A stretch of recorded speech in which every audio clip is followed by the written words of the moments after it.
بسم الله الرحمن الرحيم قد أخذ الله ميثاق بني إسرائيل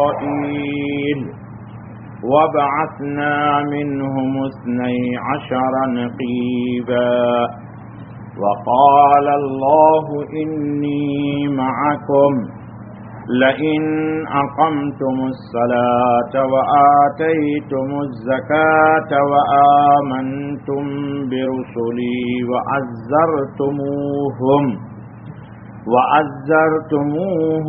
وأقرضتم الله قرضا حسنا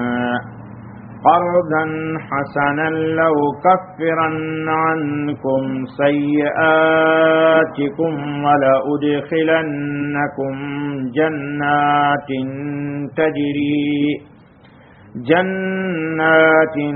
تجري من تحتها الأنهار فمن كفر بعد ذلك منكم فقد ضل سواء السبيل۔ دوستو بزرگوں، یہ سورہ مائدہ کی آیت نمبر 12 پڑھی گئی ہے، جس کے ابتدائی حصے پر پہلے بات ہو چکی ہے۔ اللہ تعالیٰ نے فرمایا تھا کہ اس کائنات عالم کا رب ہمارا اور آپ کا، بلکہ پوری دنیا کے ہر ذی روح، نباتات، جمادات، شجر، حجر، بر و بحر، چاند، سورج، ستارے، سبھی کا خالق کون ہے؟ اللہ پاک ہے۔ آپ کو یہ بتایا تھا اللہ پاک نے کہ ہم ہر لمحے رب ذوالجلال کی نصرت اور مدد کے محتاج ہیں۔ کوئی لمحہ ہمارے زندگی کا ایک سیکنڈ کے لیے بھی بغیر اللہ کی مدد کے ہم نہ آگے چل سکتے ہیں اور نہ اگلی چیز کو دیکھ سکتے ہیں، نہ اگلا لفظ بول سکتے ہیں، اور نہ کوئی حرکات و سکنات کو وجود میں لا سکتے ہیں جب تک کہ اللہ کی رحمت ہم تک متوجہ نہ ہو۔ اللہ نے کہا تھا کہ تم بے بس ہو، بے کس ہو، عاجز ہو، ناتمام ہو، اور تمہارا رب اللہ اکبر، وہ عظیم قدرتوں کا مالک ہے۔ تم نہیں تھے تو وہ تھا، تم نہیں رہو گے اور وہ، تمہارے اندر طاقت نہیں تھی اور اس کی قوت تھی، اسی کی قوت نے تجھے طاقت دے دی، اور جب اس کا ارادہ تیری جانب سے ہٹے گا تو سانس بند ہو جائے گی، سانس ہو جائے گی، یہ تیرے پاؤں کی نقل و حرکت تجھ سے ختم ہو جائے گی، ہو جائے گی نہیں ہو جائے گی؟ تو اگر چاہتے ہو کہ اللہ قادر مطلق جو زبردست قوت کا مالک ہے وہ تمہاری مدد کرے تو مدد ہوگی اعمال کی بنیاد پر، مدد ہوگی، فضل ملے گا فضل کے کام پر، فضل ملے گا فضل کے کام پر، تنخواہ ملے گی جاب پر، جاب لیس تنخواہ بھی لیس۔ اگر دنیا میں بغیر تنخواہ کے جگہ جاب کی تنخواہ ملتی ہو تو ایسی کوئی کمپنی بتائیے، میں وہیں جاب کروں گا اور آپ سب کو وہیں جاب دلاؤں گا۔ جی ایسا ممکن نہیں۔ تو اللہ نے کہا فضل والا عمل، جس سے اللہ آپ کے ساتھ رہیں گے اور اللہ پاک کی مدد آپ کے ساتھ رہے گی، تو قرآن نے کہا اس اللہ کی فضل کو حاصل کرنے کے لیے سب سے پہلی چیز کیا ہے؟ اس پر بات ہوئی تھی بدھ کے دن، نماز۔ کیا؟ لئن اقمتم الصلاۃ پر لمبی بات ہو گئی تھی۔ اللہ تعالیٰ نے کہا ایک، دوسرے وآتیتم الزکات، وآتیتم الزکات، کہ مال کی زکات دو گے، اور اللہ پاک یہاں زکات کا تذکرہ کر رہے ہیں، اور لاسٹ میں کہیں گے وَأَقْرَضْتُمُ اللَّهَ قَرْضًا حَسَنًا. صرف زکات دے دینے سے تم سبکدوش نہیں ہوگے. یہ سمجھ لینا کہ ہم نے زکات دے دیا تو ہماری ذمہ داری ختم، یہ نہیں ہوگا. اللہ تعالیٰ نے قرآن میں کہا ہے وَفِي أَمْوَالِكُمْ حَقٌّ لِلسَّائِلِ وَالْمَحْرُومِ. تمہارے مال میں حق ہے. ہم تو سمجھتے ہیں ہمارے مال میں کسی کا حق نہیں. ہمارے ہندوستان پاکستان میں لوگ سمجھتے ہیں کہ بیٹی کا بھی حق نہیں. اور اللہ کریں کہ تمہارے مال میں حق ہے. کس کا؟ سائل کا اور محروم کا. سائل وہ ہے جو مانگ لیتا ہے، اب محروم جو نہیں مانگتا ہے. مفسرین نے لکھا کہ پیسہ والوں پر ضروری ہے ایسے لوگوں کو ڈھونڈنا کہ جو بیچارے عفت و عصمت کی بنیاد پر، غیرت و حمیت کی بنیاد پر دست سوال نہیں پھیلاتے لیکن ضرورت مند ہیں. لا يسألون الناس الحافا، لوگوں سے ہاتھ نہیں پھیلاتے ہو جی، لیکن ضرورت مند ہیں. تو پیسہ والوں کی ذمہ داری ہے کہ ایسے لوگوں کو پہنچائیں. جیسے کہ امام زین العابدین 250 مدینے کے گھروں کو 250 لوگوں کے گھروں کو ہفتے بھر کا گزران پہنچا دیا کرتے تھے. گھر والوں کو ہی نہیں پتا کہاں سے آ رہا ہے. وہ سمجھتے تھے مدینہ ہے، برکت کی جگہ ہے، فرشتے رات میں ہمارے گھر میں پیسہ رکھ کے چلے جاتے جی. کیا کرتے؟ کپڑے کے چیتھرے میں جو کٹ پیس نہیں ہوتا ٹیلر کے پاس، اس میں اس کے گھر میں 5 آدمی ہیں تو مہینے میں ہفتے میں کتنا خرچہ ہوگا بھائی؟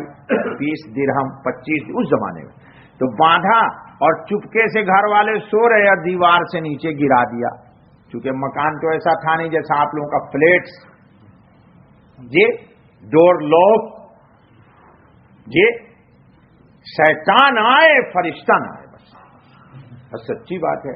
اب ٹی وی ہے، ادھر کتا ہے، ادھر بندر ہے، ادھر پتہ نہیں کیا ہے تو شیطان از کمنگ اور انجیل از نو کمنگ. فرشتہ نہیں آئے، بس باقی سب آئے. توبہ توبہ توبہ، اللہ اللہ. خیر اب انتقال ہو گیا ان کا. اب جیسے امام زین العابدین کا انتقال ہو گیا تو لوگ انتظار کر رہے. صبح میں جیسے کہ عادت ہے، اس محلے میں کبھی، اس محلے میں کبھی، اس محلے، ہر محلے میں 7 دن میں راؤنڈ لگاتے اور سب کے گھروں میں ڈالتے. اب اس محلے والے دیکھ انتظار میں چلے گئے، ہے ہی نہیں، پیسہ گرا ہی نہیں. دوسرے محلے پھر چیمی گوئیاں ہوئی، یار یہ آج کل کیا ہو گیا مدینے میں، آج کل پرندے پیسے نہیں آ رہے. تب پتا چلا کہ او ہو یہ تو امام زین العابدین کا عمل تھا جی. یہ امام یہی آیت پر عمل کرتے تھے وفی اموالکم حق للسائل والمحروم. اچھا بابا، تو اللہ تعالیٰ کہتے ہیں مال کی زکات دو. اللہ تعالیٰ دینے والا بنائے، ہم سب کو اللہ دینے والا بنائے. سب آپ لوگ دینے والے ہیں، کم دیں یا زیادہ دیں. کچھ لوگ بہت دیتے ہیں، وہ بہت ایڈوانس ہوں گے جنت میں جی.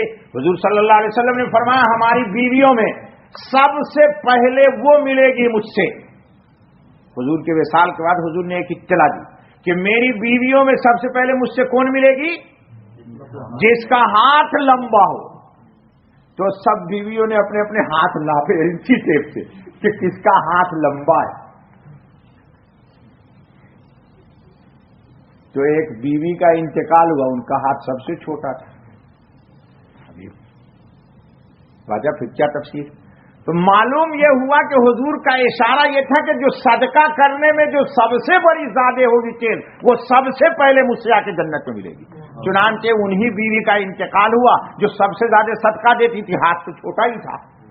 تو اب معلوم چلا، یہ پتا چلا کہ رسول اکرم کا اشارہ یہ تھا کہ جس کا ہاتھ فقیروں کی طرف زیادہ ہوگا، یعنی لمبا ہوگا فقیر کی طرف، وہ ہم سے سب سے پہلے ملے گی جی. تو بہرحال ہمارے آپ کا تو مسئلہ یہ ہے کہ بھائی دے دیں گے تو ان فیوچر جی، فیوچر کیا ہوگا؟ اللہ تعالیٰ نے قرآن میں کہا ہے، پہلے آپ سن چکے ہیں کہ لوگ بچوں کو مار دیا کرتے تھے. یا بچے کے لیے فیملی پلاننگ کیا کرتے تھے، آج بھی لوگ کرتے ہیں. مولوی صاحب ان کو کہاں سے پالیں گے، کہاں سے کھلائیں گے؟ تو اللہ تعالیٰ نے ایک تھپڑ مارا کھینچ کے، کہا بیوقوفو سنو، نحن نرزقکم وایاہم، تو بتا کہ تجھے کون کھلاتا ہے؟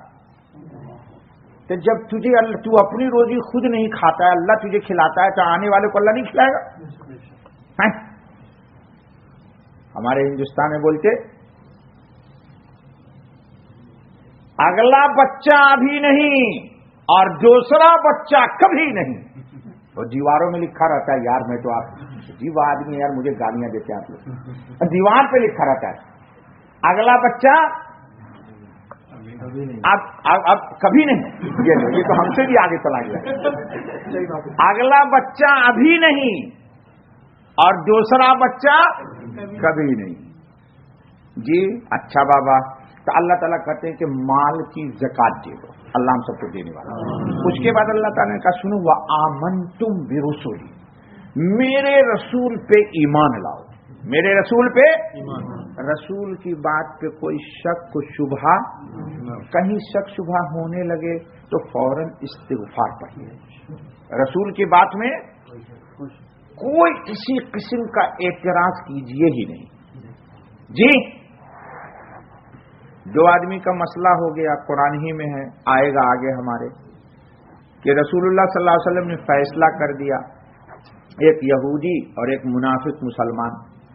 حضور نے یہودی کی شان میں فیصلہ کر دیا. وہ جو فارمیلٹی والا مسلمان تھا، سیمپل بلدیہ والا میونسپلٹی کی رجسٹروں میں مسلمان لکھا ہوا، وہ بھاگا بھاگا عمر کے پاس گیا. عمر کیا بات ہے؟ ارے بھائی وہ حضور نے فیصلہ کر دیا دیکھو، اور یہودی کے حق میں فیصلہ کر دیا. تو میں پوچھا تو کیوں آیا میرے پاس؟ کہا میں تم سے فیصلہ کرانے آیا. تو کہا اچھا میں آ رہا ہوں. گئے گھر میں سے لے صفایا، بسم اللہ اللہ اکبر. صحیح، اگر آج ایسا مولوی صاحب کر دے تو بولے گی تو قاضی پاگل ہے. رسول کے فیصلہ کے بعد لے مقدمہ ہو گیا. کیا مقدمہ ہو گیا؟ کہ النفس بالنفس، جان کے بدلے جان. عمر نے ایک جان ماری ہے، اس کے بدلے قرآن کہتا جان دے دو. لا الہ الا اللہ. اب حضور صلی اللہ علیہ وسلم کے عدالت میں مقدمہ آ گیا. رسول اللہ فیصلہ کیا کرتے؟ اللہ ہی نے فیصلہ کر دیا. اللہ تعالیٰ نے تو فیصلہ کیا کر دیا کہ عمر کا مقدمہ خارج کیجئے. اس نے مسلمان کو قتل ہی نہیں کیا ہے، مرتد کو قتل کیا ہے. جو رسول کے فیصلے پہ یقین نہ کرے اور مسلمان کہے وہ مسلمان ہے نہیں، کافر. عمر نے کافر کو قتل کر دیا ہے، اس لیے اس کی کوئی عمر سے قصاص نہیں لیا جائے گا. لے مقدمہ خارج. رسول کی عدالت کا مقدمہ کس نے خارج کر دیا؟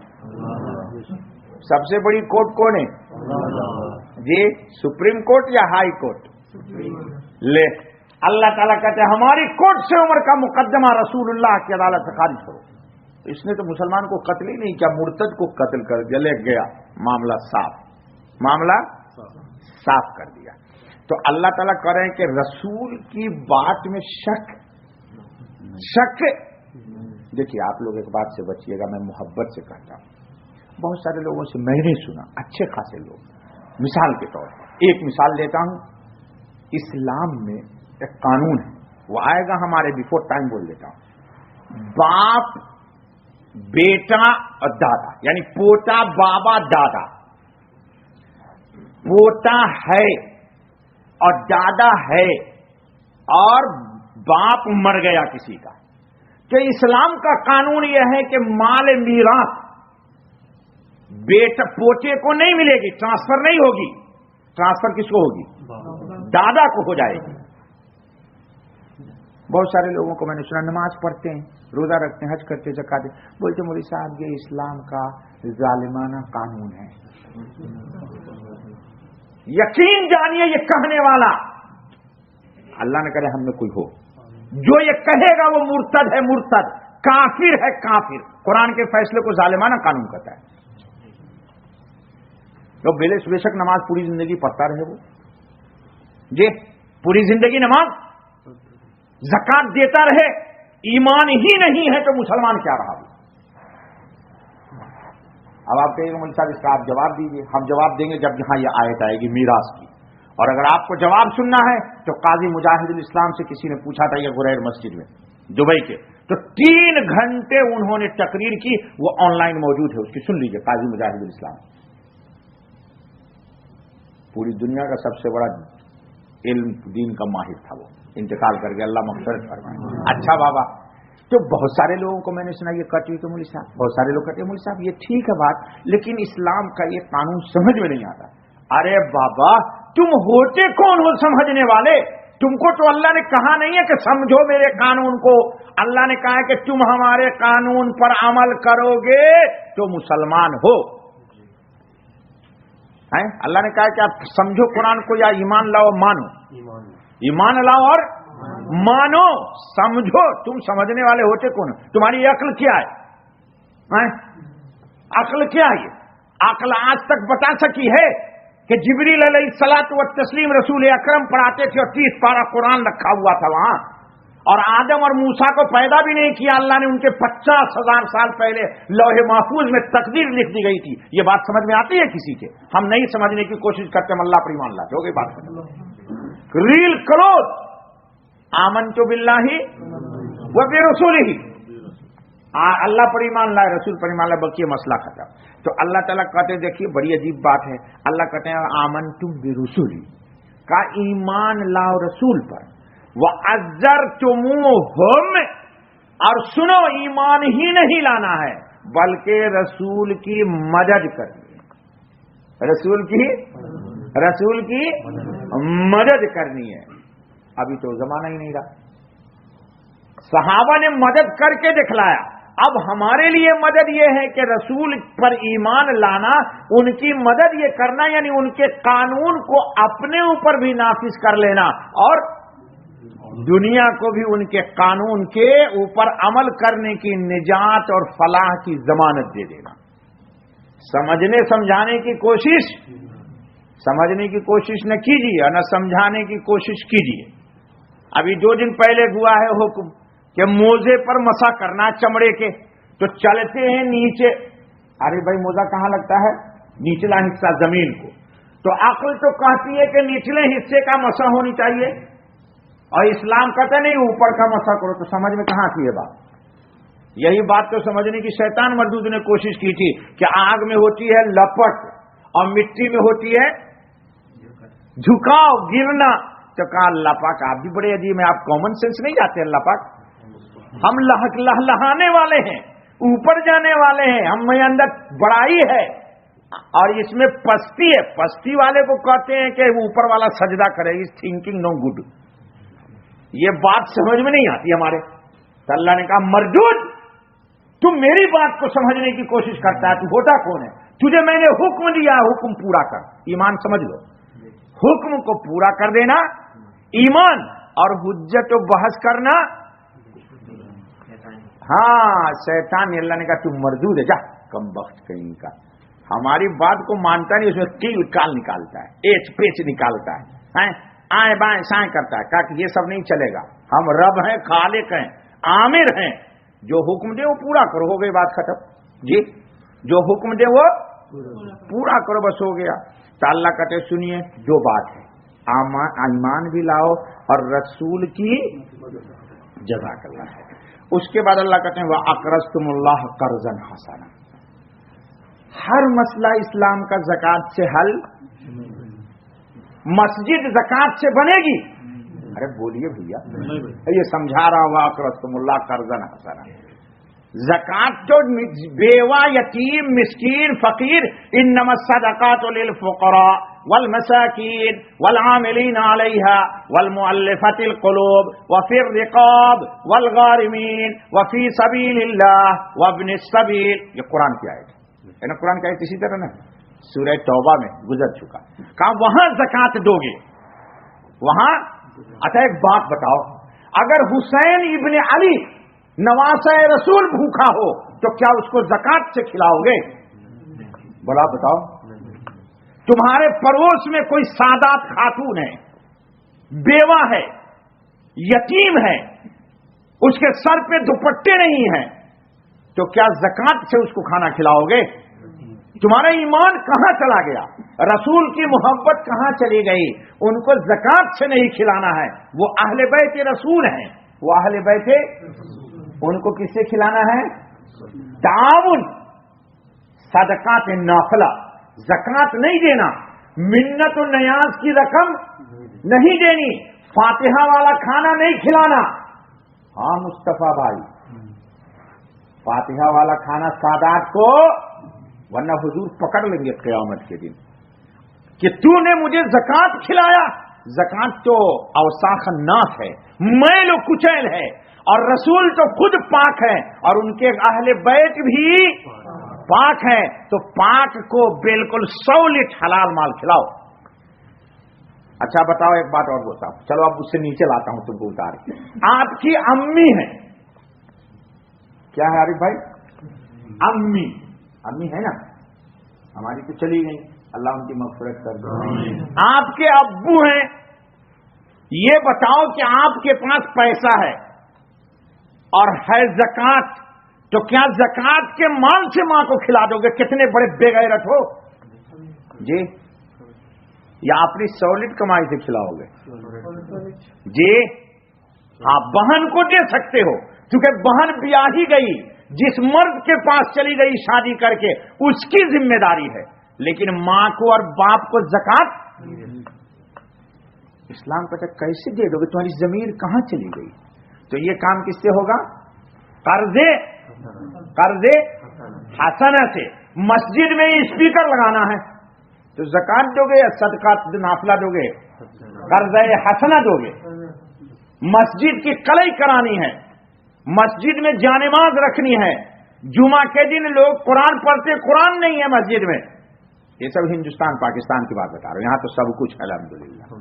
تو زکات دو گے یا قرض حسنہ دو گے؟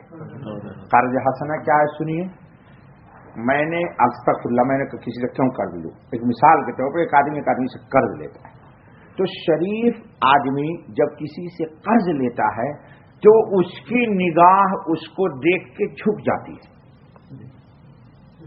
سمجھو بات کو کہ اللہ نے کیا مانگا، جھک جاتی ہے۔ جب کبھی بھی دیکھتا ہے کہ اس نے مجھے قرض دیا تھا تو اس کے دل میں اس کی ہمدردی جاگ جاتی ہے، اس کے جذبہ محبت میں زیادتی ہو جاتی ہے، یہ چاہتا ہے کہ یہ قرضہ اس کا، ہمارے اردو میں بولتے قرض لینے کے بعد انسان کی نگاہ شرم و حیا سے جھک جاتی ہے۔ کیوں؟ اس سے آدمی آنکھ ملاتے ہوئے شرم کرتا۔ آج کا وہ زمانہ نہیں، ابھی تو لوگ بزرگوں نے لکھا کتاب میں کہ دیکھو قرض کسی کو مت دینا۔ ہاں سچی بول رہا بھائی، فتاوا دیکھ پڑھ کے قرض مت دینا۔ قرض لینے کے دن آدمی بڑا دوست ہوتا ہے عثمان سے، یہ تجربہ ہے تم کو؟ قرض لینے کے دن آدمی بہت دوست آئے، عثمان بھائی کیا یار، اللہ تعالیٰ نے آپ کو داڑھی کتنی خوبصورت دی، کیا جوان ہے ماشاءاللہ، کیا علم ہے آپ کا، ارے میرا آپ کے سوا کوئی بھی نہیں۔ اور جہاں 1 لاکھ روپے کا قرض لے لیا، اب جب تک نہیں مانگا تو عثمان بہت اچھا، اور جس دن مانگ لیا اس سے بڑا شیطان کوئی نہیں یار، ایسا آدمی ہے یار، اتنا پیسہ اس کے پاس ہے اور پھر بھی اس کو شرم نہیں آتی کہ میں اس کا لیے ہوا ہوں تو یہ مجھے پریشان کرتا ہے۔ تو بزرگوں نے لکھا کہ قرض کسی کو نہ دینا، اور دینے کے بعد اس پیسے کو اپنے کھاتے میں مت لکھنا، سنو نصیحت، اور کبھی بھی اس پیسے کی بنیاد پر صوفی بھائی مکان بک نہ کرنا کہ وہ دے دے گا 4 مہینے میں اور میری قسط آن جانی ہے۔ جب تک کہ پیسہ دوسرے کے جیب میں ہے اس کو تم اپنا پیسہ مت سوچنا، اس بنیاد پر کوئی پروگرام نہ بنانا، ورنہ سوائے تم کو ذلت کے کچھ بھی نہیں۔ اتنا کلیئر کوئی نہیں بولے گا، بس سچی میرا بھی تجربہ ہے جی۔ بیٹی کی شادی کے لیے غریب آدمی کچھ رکھے ہوا تھا، ایک صاحب نے مانگ لیا، دے دیا، او ہو توبہ، جس دن میں نے مانگنے کی بات کہی وہ سمجھیے وہ اس سے بھی ذرا جھگڑا ہو گیا۔ ایک بزرگوں نے لکھا کہ دو گے 1 لاکھ، اور جب کبھی بھی ریٹرن کرنا ہوگا تو شاید دنیا کی تاریخ میں ایک مائی کا پوت ہوگا جو ایک مشت آپ کو واپس کر دے گا، ورنہ کیسے دے گا؟ 200 400 500 1000۔ ہاں یہ تجربے کی بھائی اللہ والے لوگوں نے ایسے ہی نہیں لکھ دیا یار قرآن کا درس، قرآن کی تفسیر ہے، کاٹ دیا تم نے ایک مشت، پتہ نہیں کتنی مشکلوں سے عثمان جمع کیا تھا، اور دینے والا ریٹرن کرنے کے دن ہاں انسٹالمنٹ میں دے گا۔ اچھا بیٹا انگریزی بولتا ہے، انسٹال قسط میں دے گا، پھر تمہارے پیسے کی برکت چلی جائے گی۔ لیکن اللہ نے کیوں کہا قرض دو؟ کہا سنو ایک دن آئے گا کہ تمہاری ملاقات اللہ سے، دیکھو اللہ تعالیٰ نے قرض کو میں نے آج تک نہیں سمجھایا، آج سمجھا رہا ہوں، آج کے بعد پھر قرض کی تفصیل نہیں کروں گا۔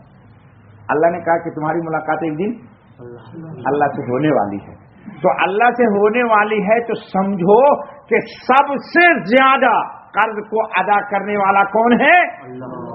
ہر حال میں تمہارا قرض ادا کرے گا، اور کس دن ادا کرے گا؟ جس دن تم سب سے زیادہ محتاج ہوگے اس دن تمہارا قرض تم کو یقیناً دے دے گا۔ غیر عدوم ولا ظلوم کا لفظ آیا حدیث میں کہ وہ ایسا بھی نہیں ہے کہ پچا لے ٹھیٹ ہوگی، پچا لینا سمجھ گئے نا، قرض لے لیا اور ہضم کر گیا، ہمارے یہاں اردو میں بولتے ہیں اس کو پچا لیا۔ ہاں بنگلور والے آپ کو اردو نہیں آتی یار، ٹیپو سلطان کی روح کو خوش رکھیے اردو پڑھیے، اور بنگلور کا کیسا پوت تھا وہ، کہتے گھنٹوں مرنے کے بعد اس کے جسم میں حرارت تھی، انگریز ڈر سے نہیں جاتا تھا اس کے جسم کے قریب کی، جس کا جسم گرم ہیٹ ہے اس کے اندر، یہ زندہ ہے، کہیں اٹھا کے نہ مار دے مجھے جی۔ اچھا بابا، تو اللہ تعالیٰ کہتے ہیں کہ قرض حسنہ دے دو۔ کہاں حسنہ کیوں کہا؟ قرض کہا اور حسنہ کہا؟ ہو اللہ تعالیٰ ان بزرگوں کی قبر کو نور سے بھر دے جنہوں نے قرض کو بیٹا نقیب یاد کر لے۔ حسنہ کیوں کہا؟ سنو ذرا، ہاں کہا سنو، پیسہ اگر تم کو مل گیا، پیسے کا پیسہ، تو قیامت میں پیسہ کیا کرو گے؟ کیا کرو گے؟ اللہ کہتے قرض حسنہ دو، تم دو گے پیسہ اور میں قیامت میں تم کو اپنی ملاقات دوں گا۔ اس سے بڑی کیا نعمت ہے بولیے؟ پیسے کے بدلے میں تم کو نیکیاں دوں گا، تو گھٹیا مال لے کے میں نے اچھا مال تجھے، دنیا میں کون ہے ایسا؟ کوئی ہے جو چاندی لے کے 1 کلو سونا دے دے آپ کو؟ کوئی بھی نہیں۔ اللہ کہتے ہیں اس لیے ایسے خزانے میں مال کو رکھو جہاں تمہارا مال نہ گلے گا، نہ سڑے گا، نہ بگڑے گا، نہ ڈیٹ ایکسپائر ہوگا، اور نہ وہ شخص تمہارا ایسا ہے جو کھا کر کے ہضم کر جائے، کنفرم ہے، سولڈ ہے، تم کو دے دے گا۔ وہ کون ہے؟ اللہ پاک رب ذوالجلال ہے۔ بس کیجئے بھیا، مت تھکائیے، پھر آگے آئے گی آئے لو کفرن عنکم سیئاتکم، اللہ کہتے ہیں ہم تمہارے سب گناہ کو ختم کر دیں گے کل۔ بس سبحان اللہ بحمدہ، سبحان اللہ العظیم، سبحانک اللہم و بحمدک، اشہد ان لا الہ الا انت، استغفرک و اتوب الیک۔ یا اللہ معاف کر دیں، درگزر کر دیجئے، اے اللہ جو اس مجمع میں خوب دیتے ہیں ان کو خوب دیجئے، جو نہیں دیتے ہیں ان کو بھی خوب دینے کی توفیق دیجئے۔ اے اللہ ہماری طبیعت سے بخل کو نکال دیجئے، اے اللہ بخل کو نکال دیجئے، ہم سب کو دینے والا بنا، اے اللہ غریبوں کی فریاد رسی کرنے والا بنا، اے اللہ یہ اس لیے نہیں کہ ہم ان پر احسان کریں گے، یہ اس لیے کہ قیامت میں ہمیں آپ اس کی جزا بدلہ دیجیے گا، اے اللہ اسی نیت سے دینے کی توفیق نصیب فرما، اے اللہ محض اپنے فضل سے ہمارے درس کا ثواب جناب نبی پاک محمد رسول اللہ صلی اللہ علیہ وسلم کی خدمت میں بطور تحفے کے پیش کر دیجیے، اے اللہ اور ہمارے لیے اس کو دونوں جہان کی سعادت بنا دیجیے، ہمارے ماں باپ کی مغفرت کر دیجیے، ہمارے تمام اساتذہ جن سے میں نے علم اخذ کیا ہے، سیکھا ہے، ان سب کی قبر کو نور سے بھر دیجیے، سب کی بال بال مغفرت کر دیجیے، اے اللہ ہمارے فضل سے ہمارے علم و عمل میں برکت ڈال دیجیے، اخلاص کی لازوال دولت نصیب کر دیجیے، اے اللہ ہمارے درس کو قبول کیجیے، تمام لوگوں کی پریشانیوں کو دور کر دیجیے، جو بے روزگار ہیں ان کو روزی دے دیجیے، جو کسی مصیبت و غم میں ہیں ان کی پریشانی کو ٹال دیجیے۔ سبحان ربک رب العزت عما یصفون وسلام علی المرسلین والحمد للہ رب العالمین۔ سبحانک اللہم وبحمدک اشہد ان لا الہ الا انت استغفرک واتوب الیک۔